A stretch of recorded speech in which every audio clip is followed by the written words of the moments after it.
Ray Brown's Talkin' Birds. Made possible by the generous support of the Birdwatchers General Store, Orleans, Cape Cod.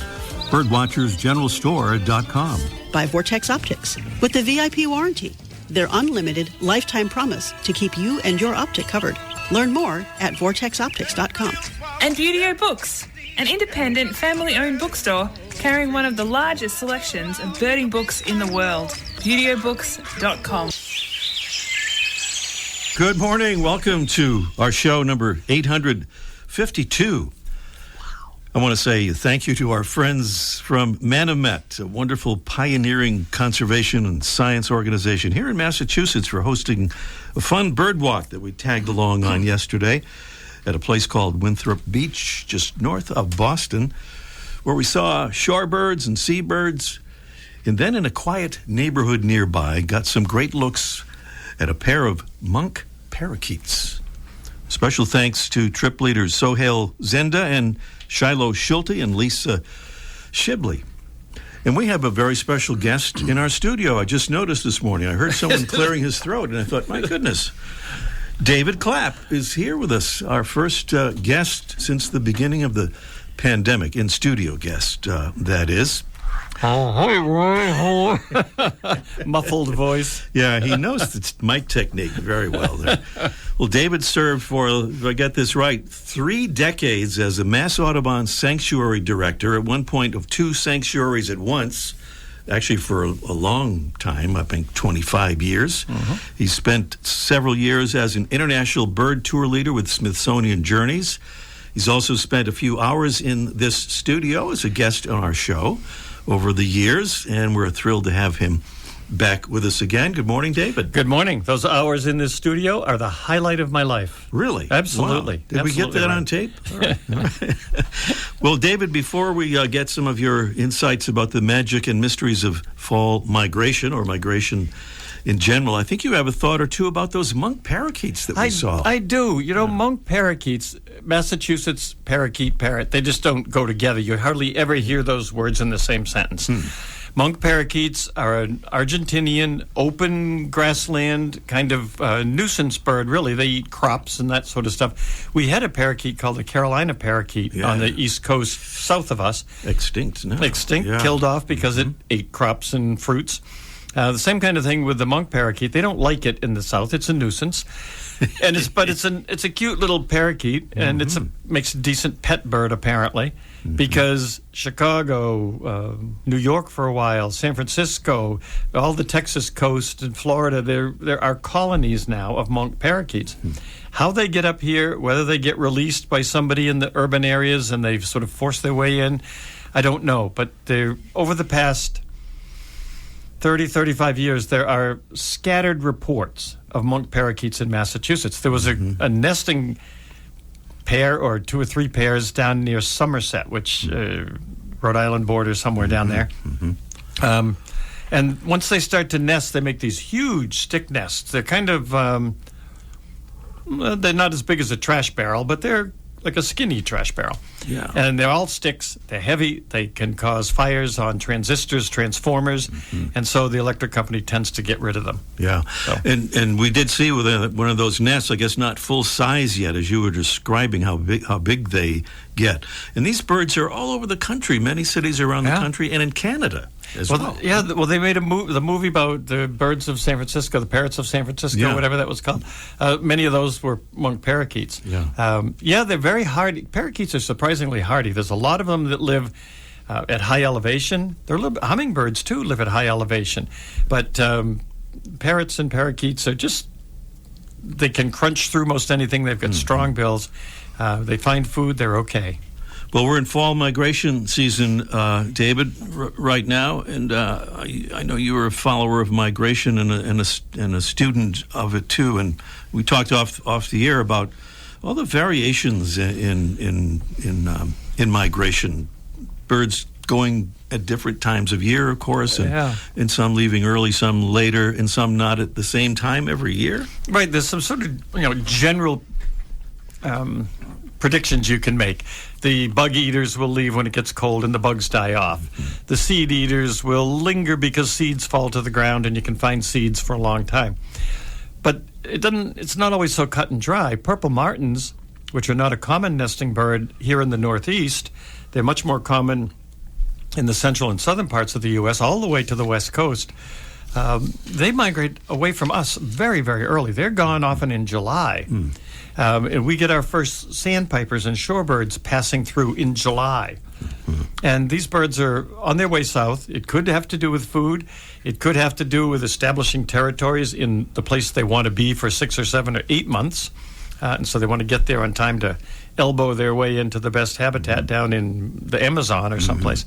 It's really quite interesting. They don't follow a pattern, except that they all follow a pattern. You know, you can be surprised by things, but then you say, well, it's happened before and it'll happen again. A varying pattern. Yes, kind that's of right. thing. Well, you're sometime this fall heading out to Kansas and to look at, among other things, shorebirds. Some people might not think of Kansas as a place that has shorebirds or even shores, for that matter. It doesn't, actually. It does have some wetlands, and there's some places in both Nebraska, Oklahoma, Kansas that are quite famous for the number of migrant birds that reach them. Most of the write-ups you see from that area are ducks coming in, prairie pothole ducks, redheads, canvasback teal, all kinds of things pouring into these little puddles. But there's a tremendous number of what I would call sort of grass pipers, sandpipers that are just as happy to be feeding on a wet meadow as they are to be feeding along our shoreline. Ours here in the Northeast kind of get funneled over to the edge, and then they stop moving because they've hit the ocean. So they work their way south. We get a concentration. In the middle of the country, they go from sort of wet spot to wet spot down, following the great flyways down the center of the country. And there'll be things like Baird sandpiper, stilt sandpiper, things that we don't see many of here. Some of the Wilson's phalarope and that sort of thing. Plus, it'll be fun. This time of year, you start to see sparrows beginning to migrate in. You get all those western sparrows coming in, and the ducks as well. Kansas can be... Well, I shouldn't say this, but I'm told Kansas can be quite enjoyable. Wow, what a bumper sticker you got there. That's right. Kansas can be quite enjoyable. I love that. That's David Clapp, and we'll talk more with David coming up here in a bit on our show this morning. But we want to do a preview of our mystery bird contest, which we do every week here. I know that David recognizes this sound. It's a medium-sized raptor with broad wings, a short, square tail, and a narrow, strongly down-curved bill. The male is a sooty gray color, and the female is grayish-brown with a striped breast. And by the way, this is a preview of our mystery bird contest. Coming along a bit later on in the show, our bird gets its name from the small mollusks it plucks in flight from the stalks of marsh grass. You can see this bird if you're in Florida or heading there this winter. It's found there and pretty much nowhere else in the U.S. year-round. You confirm that, David? I do. Yeah. Occasionally we'll swing along the Gulf Coast a little bit, but not much. Well, that's our mystery bird. Beautiful prizes from Droll Yankees and also from our new friends at Feather Friendly. And it's this beautiful window marker kit. It is so cool, and a beautiful little kit that they will send out to make your windows visible to birds so they won't crash into them. And if we have time for a bonus question on our mystery bird contest, we'll give away a $20 certificate from Wisdom Supply Company. They have those wonderful items for school or for your home office or your desk, all ecologically friendly and no plastic in sight. All coming up a little bit later on in this morning's show.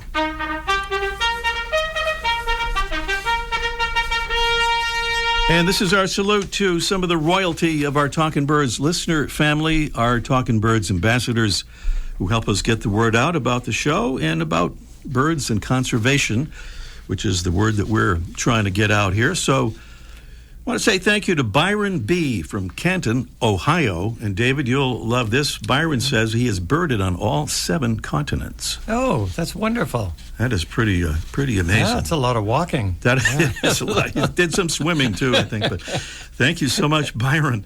Thank you to Virginia M. from Mount Pleasant, South Carolina. She says, new listener, love the show. Look forward to receiving the cards and passing them on to others at all my favorite birding spots. Good. So thank you, Virginia. Yeah, wonderful. And we extend a cordial invitation to all Talking Birds listeners to join our ambassadors family. And being an ambassador is very easy, and so is signing up. Just click on the Get Involved tab at the top of our website homepage, and that would be talkingbirds.com. And David, I know you're going to hate this, but still to come on our show today, Mike O'Connor will be with us for a live installment. Every week. A live installment of Let's Ask Mike about why he finally agreed to be on the show, even though David Clapp is here. No, really, he's going to be talking about a bird called the northern wheat ear. Oh. Yeah, you know all about it. I do know all about it. You know I'll be critical of his approach, yeah. I bet you will. And up next, a favorite bird of Attila the Hun is today's featured feathered friend, presented by Birdwatching Magazine. For more than a quarter century, Birdwatching has been North America's premier magazine about wild birds and birding. When Attila the Hun was plundering the Balkans, attacking Constantinople, and invading the northern provinces of what is now Italy in the 5th century, he wore on his helmet the image of a fierce raptor. That same predator has been chosen by the Republic of Korea, that would be South Korea, as a cherished emblem of its Air Force. The bird is the goshawk, represented here in North America by today's featured feathered friend, the northern goshawk. This bird is about 21 inches long with a 3.5-foot wingspan. The adult has dark slate blue-gray upper parts with a finely streaked gray chest and belly, a long tail, a pale eyebrow stripe on its dark head, and red eyes. The name goshawk comes from an Old English word meaning goosehawk, honoring its prowess in falconry against large quarry, such as wild geese. Like its smaller relatives, the Cooper's hawk and the sharp-shinned hawk, the northern goshawk has broad, rounded wings for maneuvering or crashing through forest vegetation in pursuit of prey. Attila the Hun apparently liked to attack people, and goshawks will do that too, although mainly for defensive purposes if an intruder gets too close to their nest. Fearsome enough to adorn the helmet of Attila the Hun, and respected enough to earn the Latin species name gentilis, meaning noble. The northern goshawk, Accipiter gentilis, today's Talkin' Birds featured feathered friend. Welcome again to our show, number 852. Superstar birder David Clapp is our special guest, live in our studio after a too long absence. So good morning again, David. It's good to be here, Ray. It is so great to have you with us. And David, some big developments related to bird habitat and habitat in general, conservation things happening. We talked about this last week. The Department of the Interior announced $34 million in grants to help restore wetland habitats all around the country. There was a $74 million partner fund grant. So that was last week. And then this week, the Fish and Wildlife Service announced nearly $79 million in grants to protect about 56,000 acres of habitat for listed and at-risk species across 13 states. And then the Department of the Interior had some other good news, announcing actions to ensure that the Migratory Bird Treaty Act conserves birds today and into the future, with changing their rules back to what they used back to what they were. Yeah. That's fine. All that work with restoration, it's always, everything has a flip side.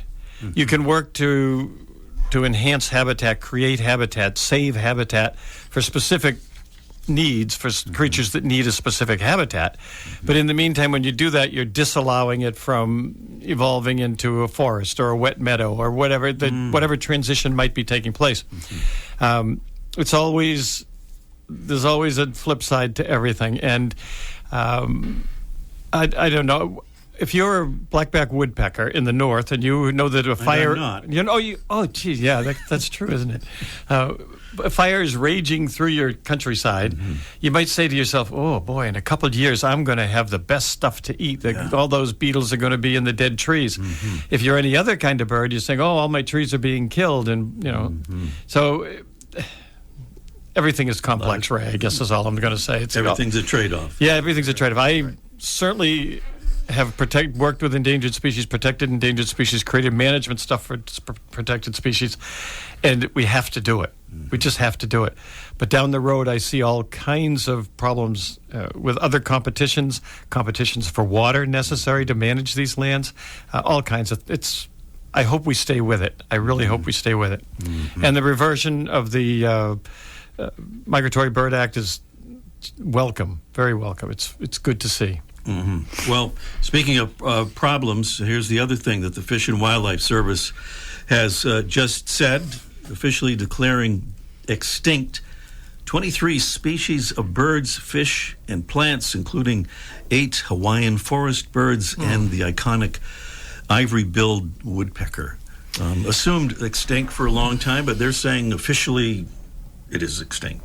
I'm not sure exactly what that means. I know that if a person sort of disappears and you're never quite sure if they've run away, they're hiding, they're in Brazil, or if they passed away, it's a while. And it's been a while for the ivory-billed woodpecker. The casual sightings persisted up into the last decade or two, but confirmed sightings and confirmed records, body carcasses, and this kind of stuff go back almost 100 years now. There are a lot of reports from the 40s and 50s that are probably true, but 1944, I think, wasn't the last kind of accepted one. Of course, our friend Tim Gallagher said he rediscovered the bird in the bottomlands of Arkansas, I guess 2005, and we all hoped it was true. Yeah, it was all celebrated and then kind of shot down, if you'll pardon the expression, by a number of other birders, Ken Kaufman and David Sibley and some others. But not everybody wants to accept this extinction of the ivory-bill. John Fitzpatrick from Cornell Lab said it was premature to call off the effort. Of course, he was one of those who really supported the alleged rediscovery. He thought the rediscovery was valid and spent a lot of time working toward making it valid. It's difficult. I don't know. I have a reporting system out there from a bunch of animals called Bigfoot, and they tell me that the ivory-billed is still around. Oh, well, that's a source. So I don't know, Ray. It's tough. Part of the deal is that when you do something like that with something that's so iconic and so relatively so current, I mean, the Hawaiian birds are a whole terrible, sad story, but the ivory-bill is continental. We all had a chance at seeing it, and there's a certain loss of hope, a certain finality to it that really is a bit depressing. And I think that's what bothers people as much as anything else, the idea that you've given up hope. Yeah, but then they say hope is what kills you. So that's the other side. Hope is the thing with wings. Yeah, indeed. David Clapp here with us in the studio. We'll talk about something happier in our mystery bird contest. Oh, good. And that is coming up in just 1 minute. The flutter of a tail feather, the flash of a wing bar in mid-flight. You don't always have a lot of time to identify a bird in nature, let alone to appreciate its beauty. But with Vortex Optics, you'll have the power to bring every wild moment closer. When you choose Vortex, you're choosing to have a partner in the field as passionate about nature as you are. Whether you're spotting old friends on the backyard feeder or packing for a once-in-a-lifetime trip to add a few species to your life list, Vortex offers a full range of optics and optics accessories for every birder and every budget. And whether the birds are taking you to another state or another country, you're always covered by the Vortex VIP warranty, an unlimited lifetime promise to keep you and your optic covered. If you'd like to learn more, or if you need help choosing your next optic, give Vortex a call at 1-800-4VORTEX or visit vortexoptics.com. The sound of our mystery bird. David is sitting there going, what's so mysterious about this? It's a medium-sized raptor with broad wings, a short, square tail, and a narrow, strongly down-curved bill. The male is a sooty gray color, the female grayish-brown with a striped breast. Our bird, this is the big hint, gets its name from the small mollusks it plucks in flight from the stalks of marsh grass. This bird is in Florida and pretty much nowhere else in the U.S. What is it? Tell us or take a guess. No correct answer means a drawing determines our winner. But let us know what you think. And it's 781-837-4900. That's the number, 781-837-4900. A whole raft of beautiful prizes here on our Mystery Bird contest from Droll Yankees and Feather Friendly. And if we have time for the bonus question from our friends at Wisdom Supply as well. 781-837-4900 is the number. And we're calling another number right now. That would be Mike O'Connor's down at the Birdwatchers General Store. It's Let's Ask Mike live, David, in just 1 minute. Beauty-O Books carries one of the largest selections of birding books in the world. New, used, and rare books covering everything from backyard birding to general ornithology, from field guides to photography skills, biography, fiction, and humor. You'll find it all, along with the knowledgeable customer service you've been looking for in one convenient place. BeautyOBooks.com. B-U-T-E-O. BeautyOBooks.com. My name is Kim Hillis, and I'm from Little Rock, Arkansas. I became a Talking Birds ambassador because it's a wonderful way to share with colleagues, neighbors, friends, and even those that you don't know, the beauty of birds and nature. Talkin' Birds listeners, we hope you'll join our ambassadors family. Just visit our website, click on Get Involved at the top of the homepage, and then choose the Become an Ambassador option at talkinbirds.com. Join today, and thanks. Yes, it's true. Mike O'Connor is down there at the Birdwatchers General Store, Orleans, Cape Cod, and David Clapp is here in the studio with us. Mike, David said he's going to be really nice to you today. That made me nervous when I heard him say that. You know, I don't think it's coincidental that we had David on the same day you talked about Attila the Hun. I got to check that. This was a check box to see if Mike was going to pick up on that. Okay. All right. Yeah, you know what? And now we're talking. You guys had that nice depressing lead into my bit. Yeah, on purpose. I'm gonna add some depressing news to it. This is just from my standpoint. The finch forecast was just released. Tyler Hoare's finch forecast, saying, well, all those great finches, the grosbeaks, and the red poles and the siskins that pour down from Canada and come to feeders and eat all the bird seed and get us all excited. Well, according to him, they're staying in Canada this year. So that's not good news for greedy bird seed merchants like myself. I guess the crop is good up there. No, that's good for the birds, actually. The crops up there running cycles, and this year they're having a good crop, according to Tyler. So we won't be seeing a lot of grosbeaks. Although he did say something about maybe some nuthatches or evening grosbeaks. He called it some kind of an echo population. I didn't even know what that meant, but we filled us a little bit of hope.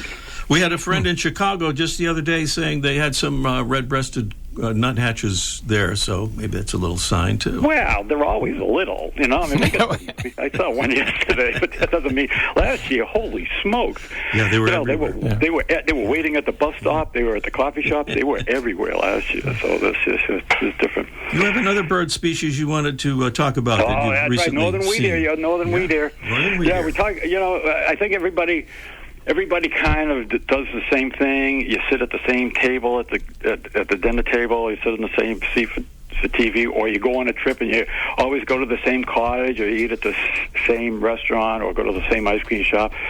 Well, there's a bird here that takes it to another level. The northern wheat ear is a bird from northern Europe and Asia and Siberia, and then there's a population in the New World, as you people like to call it, Canada and Alaska. And these birds are super stubborn because they spend their winter in Africa. So when the birds up in Canada, we'll say, up up above the Arctic Circle are breeding, and all the other birds David just talked about fly down along the coast of migration. They go through the center of the country, through the flyway, along the coast, and head down to the tropics or the southern part of this country.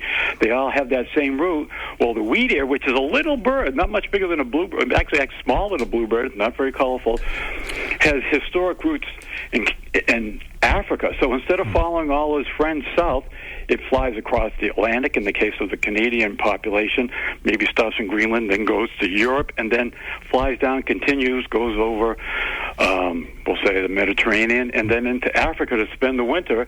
Crazy distance, and the birds that breed in Alaska fly across the Bering Sea, and then across Asia, then across the Middle East, and then again into Africa. These guys love Africa.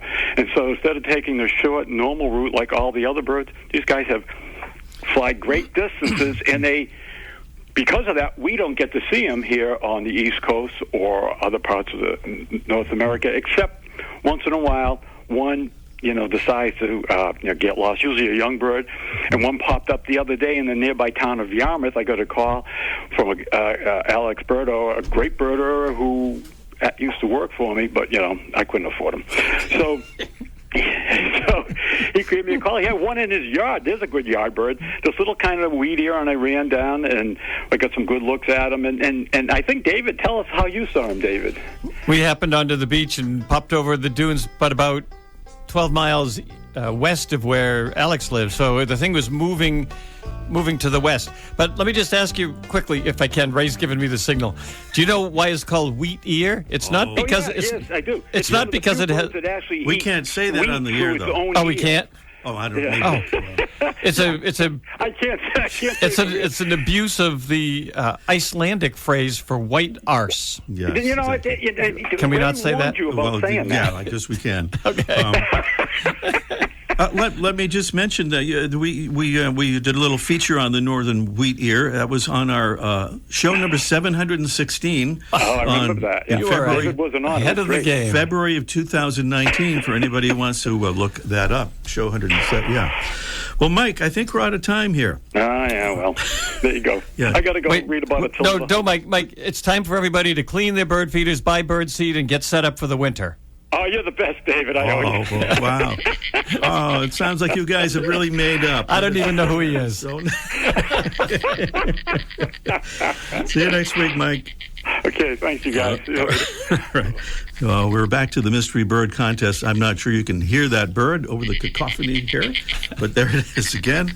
781-837-4900 is the number. Not much time, but we'll see what we can do. Gene is in Marshfield, Massachusetts. I know that place, and it is not his birthday. I'll explain why that's important in a moment. But good morning, Gene. Good morning. Good morning. What do you think, Gene, on our mystery bird?